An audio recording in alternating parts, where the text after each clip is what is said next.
Buya, mengapa sih Wahabi itu alergi banget dengan dukun, jampi-jampi, mantra, dan jimat? Itu karena Wahabi menerima ajaran agama sepotong-sepotong.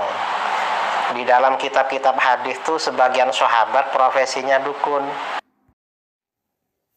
Siapa yang datang ke dukun, fasaddaqahu bima yaqul, percaya pada cakap dukun, falam tuqbal lahu salatun arba'ina yauman, tak diterima salatnya 40 hari 40 malam. Assalamualaikum warahmatullahi wabarakatuh. Bismillah, alhamdulillah, salatu wassalamu ala rasulillah Sayyidina Maulana Muhammad bin Abdullah wa ala alihi wa sahbihi wa mawalah wa la hawla wa la quwata illa billah. Amma ba'd. Hukum mempercayai perkataan dari dukun atau peramal gitu ya. Kadang manusia begitu, tawakalnya ke Allah itu kurang, kepercayaannya kepada Allah itu kurang, keyakinannya kepada Allah itu kurang. Makanya sehingga dia akhirnya mau cari jalan pintas, tapi bukan jalan pintas, itu jadi jurang bagi dia. Karena resikonya bisa jadi ke kekufuran. Na'iyadzubillah. Dikatakan dalam kitab Ghayatul Talkhisil Murad. Dikatakan, cetakan Darul Fikir halaman 206. Di hamishnya, sampingnya kitab Riyadul Mustarsyidin.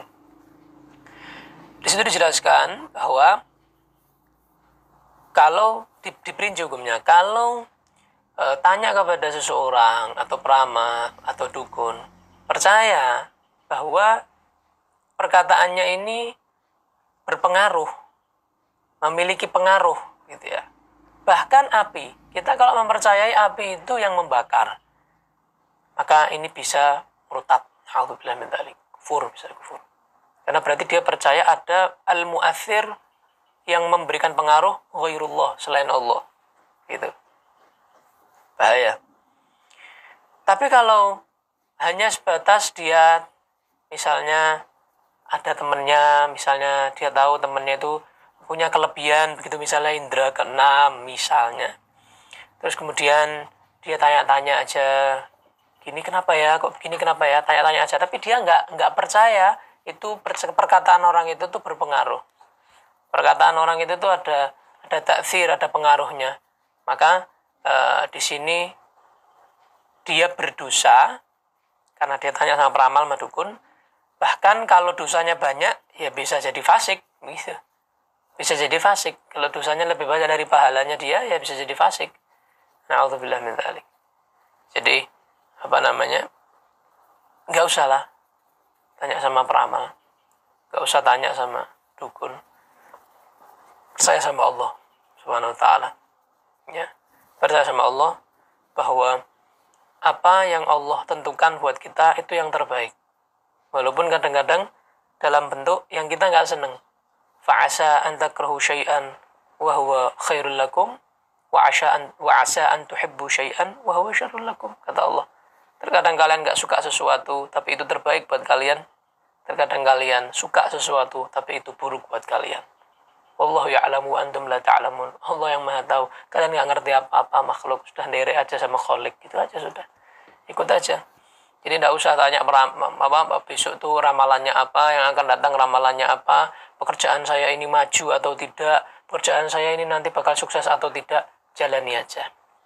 Tidak ada ulama-ulama kita yang meramal-meramal seperti itu. Jadi percaya sama Allah 100%.